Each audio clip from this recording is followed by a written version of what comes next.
इसके पहले हम लोग देख रहे थे कि डिफरेंट 5 ईयर प्लान्स में इंडियन इंडस्ट्री का डेवलपमेंट कैसे कैसे किया गया। तो पिछले वीडियो तक हमने 6वीं पंचवर्षीय योजना देख ली थी। अब देखते हैं हम 7th 5 ईयर प्लान में इंडस्ट्री के लिए क्या किया गया। तो 7th 5 ईयर प्लान 1985 से 1990 तक चला। इस पूरे प्लान में high technology and electronics industries पर ध्यान दिया गया।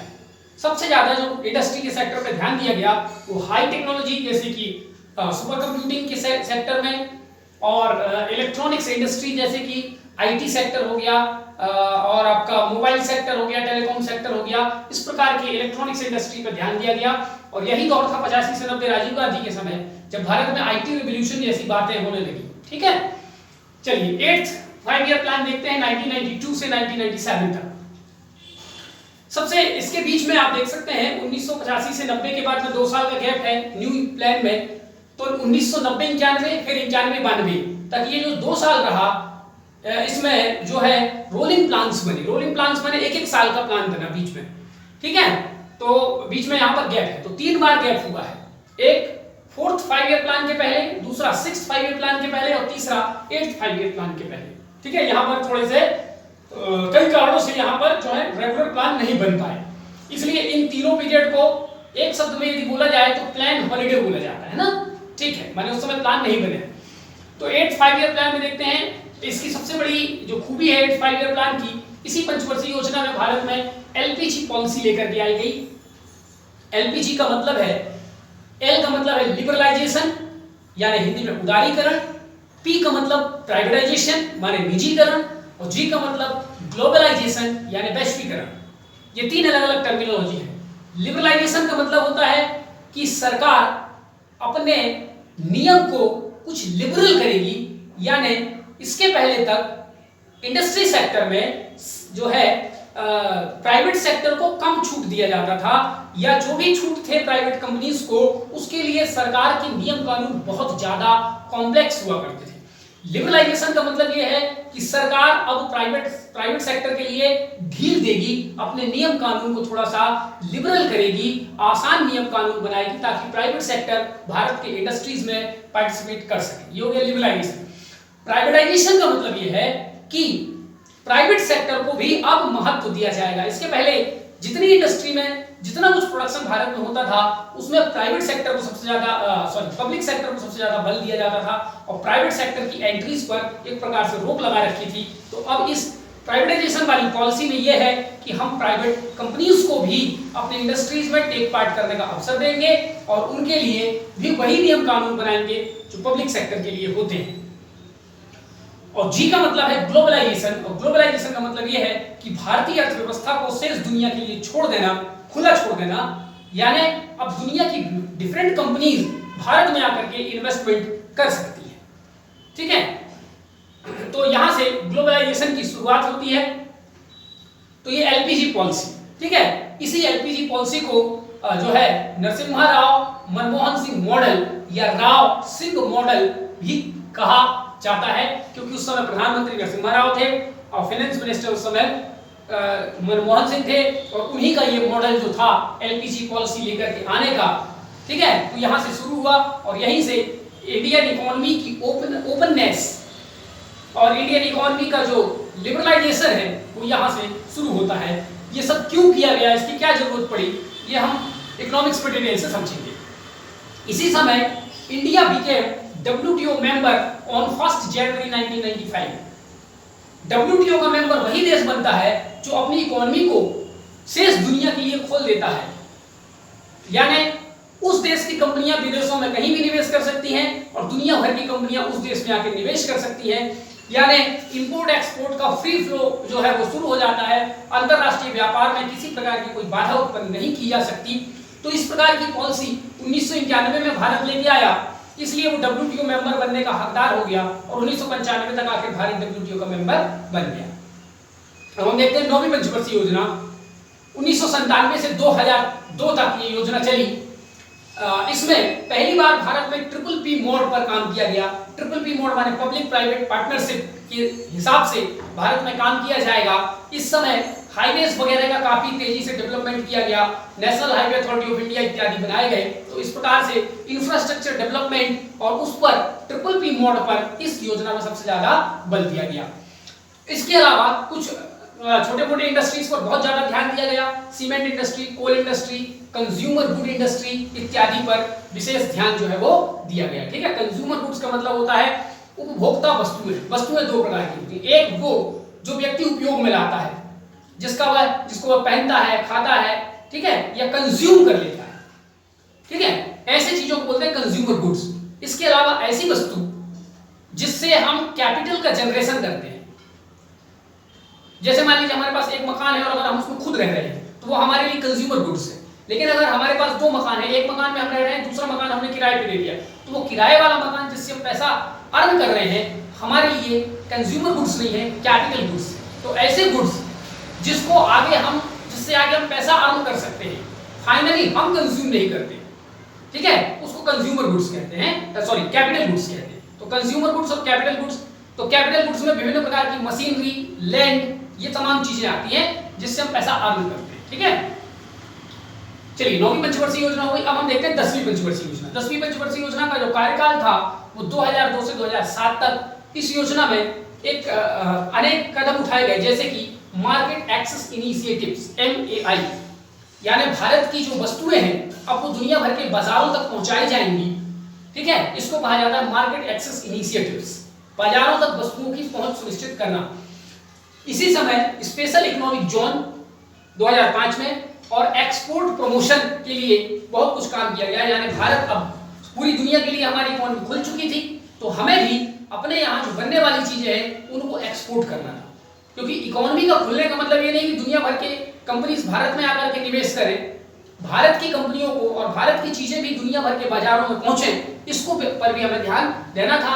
उसी को ध्यान देने के लिए स्पेशल इकोनॉमिक जोन और एक्सपोर्ट प्रमोशन की पॉलिसीज लेकर के आई, यानी एक्सपोर्ट करने पर काफी बल दिया गया। Tops for textile sector. Tops का मतलब है technical upgradation fund scheme, TUFS, technical upgradation fund scheme for textile sector. इसका मतलब यह है कि टेक्सटाइल सेक्टर में जो मशीनरी वगैरह भारत में थे वो काफी पुराने हो चुके थे, उसमें नई टेक्नोलॉजी अपग्रेड करने के लिए भारत सरकार द्वारा एक फंड स्थापित किया गया।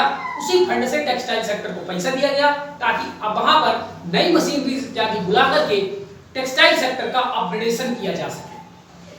फिर है assistance to states for infrastructure development for export, short में इसको बोलते हैं SID, यानी भारतीय राज्यों को केंद्र सरकार द्वारा सहायता दी गई ताकि राज्य सरकार अपने यहाँ ऐसे इंफ्रास्ट्रक्चर को डेवलपमेंट कर सके ताकि उससे उन राज्यों के माध्यम से एक्सपोर्ट करने में मदद मिले।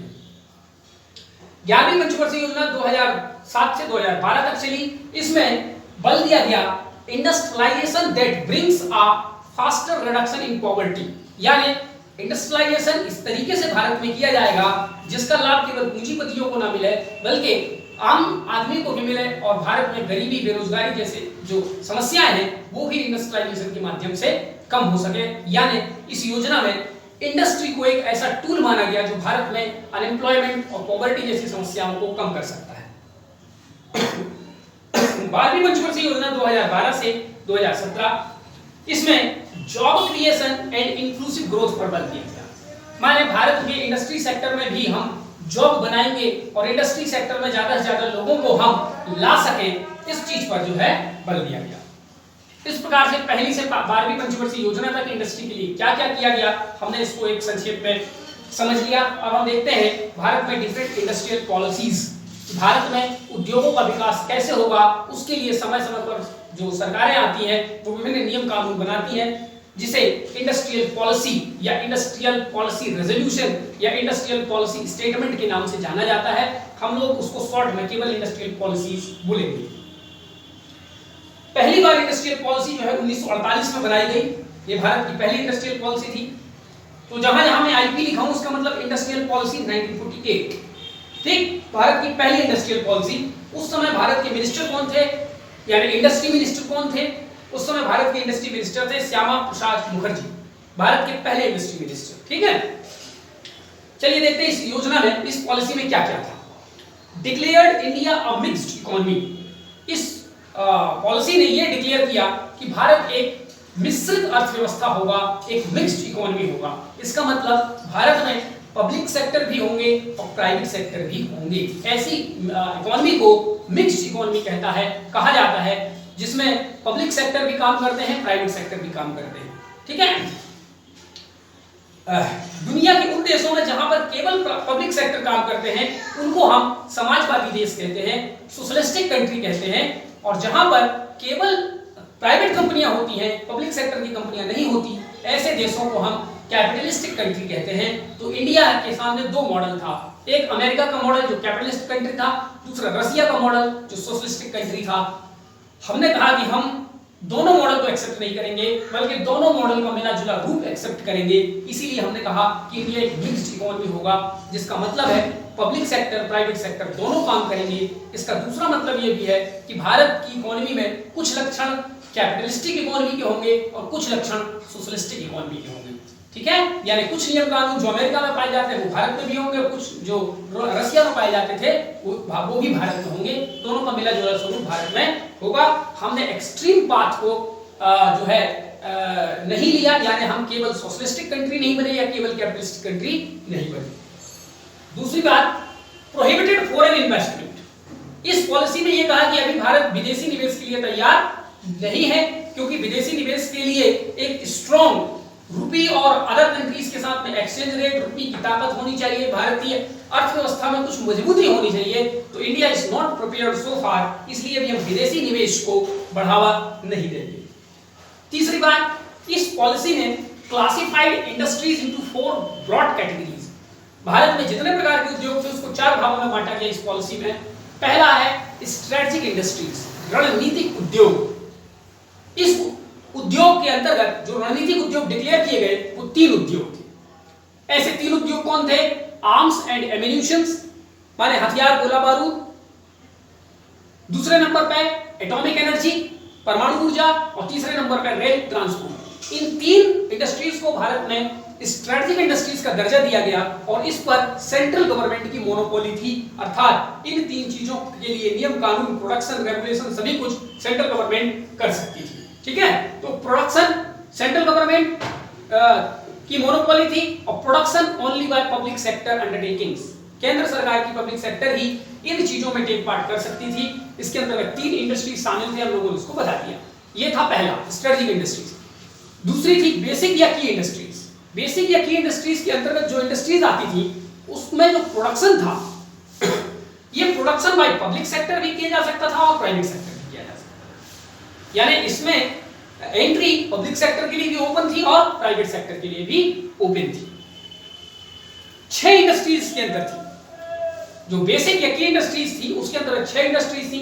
कोल, आयरन स्टील, एयरक्राफ्ट मैन्युफैक्चरिंग यानी विमान इत्यादि बनाना, ship building, telephone, telegraph and wireless apparatus manufacturing, और मिनरल ऑयल्स माने पेट्रोलियम वगैरह।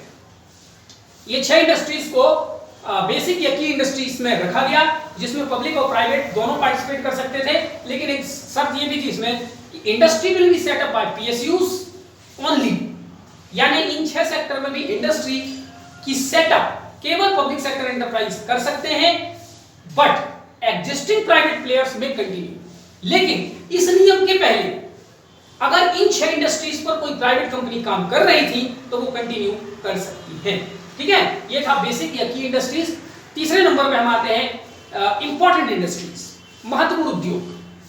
महत्वपूर्ण उद्योग में production by private sector but under government control. Production तो प्राइवेट सेक्टर ही करेंगे, लेकिन उसके बहुत सारे नियम कानून, शर्तें सरकार द्वारा जो है वो तय किया जाएगा। गवर्नमेंट के कंट्रोल में ही प्राइवेट सेक्टर प्रोडक्शन कर पाएंगे, माने फ्री हैंड भी यहां पर प्राइवेट सेक्टर को नहीं दिया गया। इसके अंतर्गत 18 इंडस्ट्रीज थी, जिनमें से टेक्सटाइल, केमिकल्स, ड्रग्स, ऑटोमोबाइल इत्यादि। ठीक है, चौथे नंबर पे अदर इंडस्ट्रीज, माने इसके अलावा जो तीनों में कहीं कोई इंडस्ट्री शामिल नहीं है वो इंडस्ट्री चौथे नंबर के कैटेगरी में शामिल रखा गया। और इसके अंतर्गत जितनी इंडस्ट्रीज थी उसमें प्राइवेट या कोऑपरेटिव सेक्टर उसका प्रोडक्शन कर सकती थी। ठीक है, included all other industries not covered in above 3 categories and production by private और cooperative sector। तो कुल मिलाकर के इंडस्ट्रियल पॉलिसी 1956 में भी प्राइवेट सेक्टर को मौका तो दिया गया, लेकिन बहुत ज्यादा मौका नहीं दिया गया, सरकार पर उस पर काफी नियंत्रण था। ठीक है, चलिए अब इसमें एक नोट देखते हैं।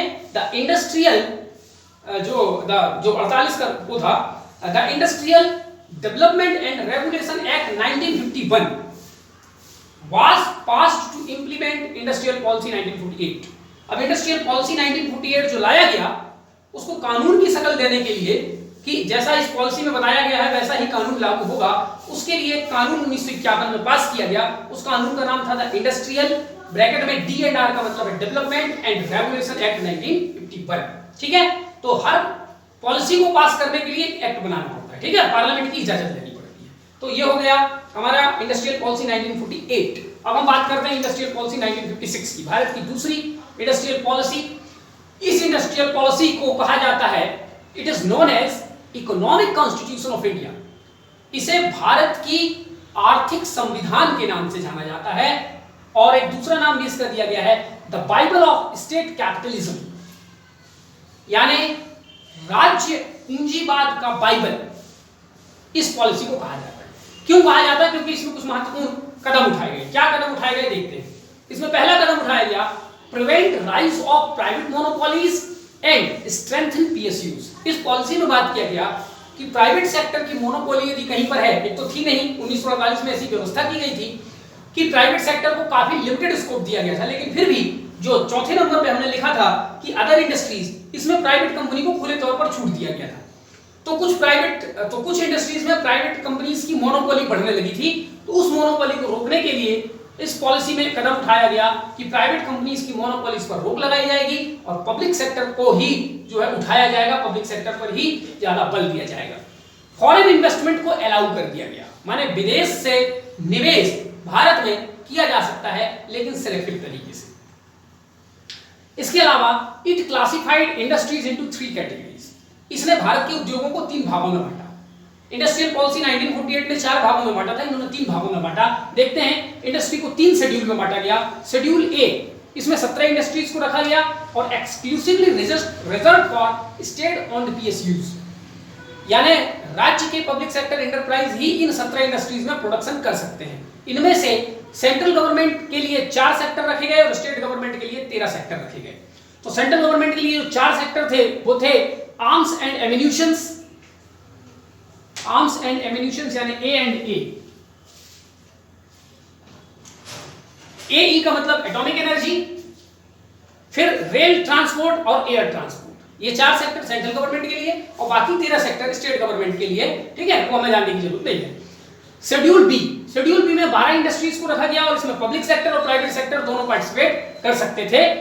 शेड्यूल सी में बाकी के इंडस्ट्री जो छूट गए, ठीक है, 17 उधर और 12 इधर, यानी 29 इंडस्ट्रीज को छोड़ करके बाकी इंडस्ट्रीज जो बचे वो शेड्यूल सी में आते थे, और इसमें प्राइवेट सेक्टर के लिए ये सारी इंडस्ट्री छोड़ दी गई कि इसमें प्राइवेट सेक्टर खुलेआम पर जो है वो पार्टिसिपेट कर सकते हैं। ठीक है, लेकिन ये इतना आसान नहीं था। अगला पॉइंट पढ़ते हैं। Industrial licensing was needed for private sector. शर्त ये थी कि बाकी के जो सेक्टर हमने प्राइवेट सेक्टर के लिए छोड़ दिया है, बाकी की इंडस्ट्रीज, उस सेक्टर में भी प्राइवेट कंपनीज तभी पार्टिसिपेट करती हैं जब सरकार से उनको इंडस्ट्रियल लाइसेंसिंग मिल जाए।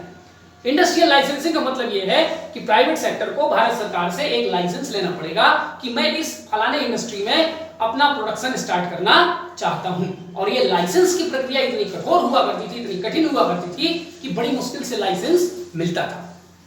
ठीक है, इसके अलावा यदि लाइसेंस मिल भी गया तो सरकार ये नियम तय करती थी कि आपके कंपनी के द्वारा या आपकी जो इंडस्ट्री है उस इंडस्ट्री द्वारा कितनी मात्रा में प्रोडक्शन वस्तुओं का किया जाएगा।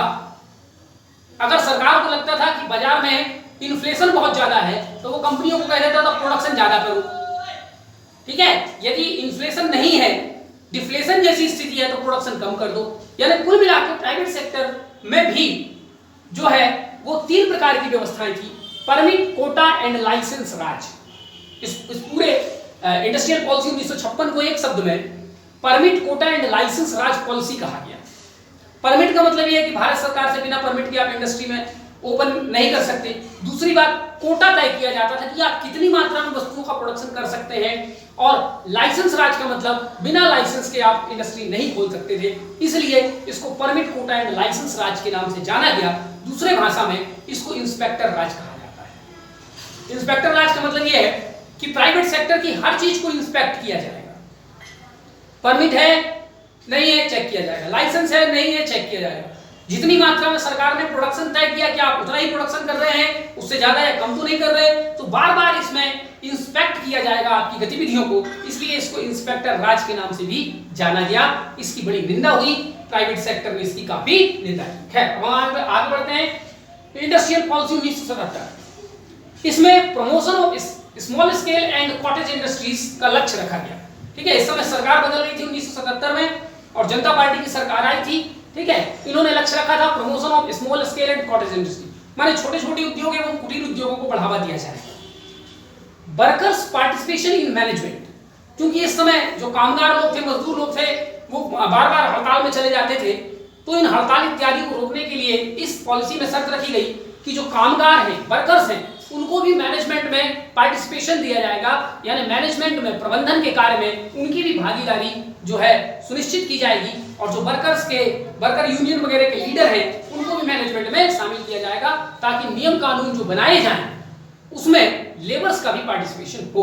तीसरी बात जो इसमें की गई, डिसेंट्रलाइजेशन। डिसेंट्रलाइजेशन का मतलब यह है कि कुछ सेक्टर जिनमें केवल सरकारी कंपनी ही प्रोडक्शन कर सकती थी, धीरे धीरे उन सेक्टर को प्राइवेट सेक्टर के लिए खोलना शुरू किया गया, इसी को कहा जाता है डिसेंट्रलाइजेशन।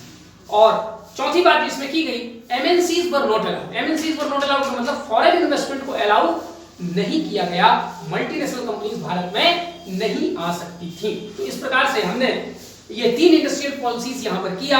आगे चल करके हमें 3 इंडस्ट्री पॉलिसी और करनी है। इंडस्ट्रियल पॉलिसी 1980, इसके बाद फिर 1991 जो सबसे महत्वपूर्ण इंडस्ट्रियल पॉलिसी है, और फिर अभी जो नया इंडस्ट्रियल पॉलिसी आया है 2018। तो हम ये 3 और पॉलिसी हम नेक्स्ट वीडियो में देखते हैं। Thank you.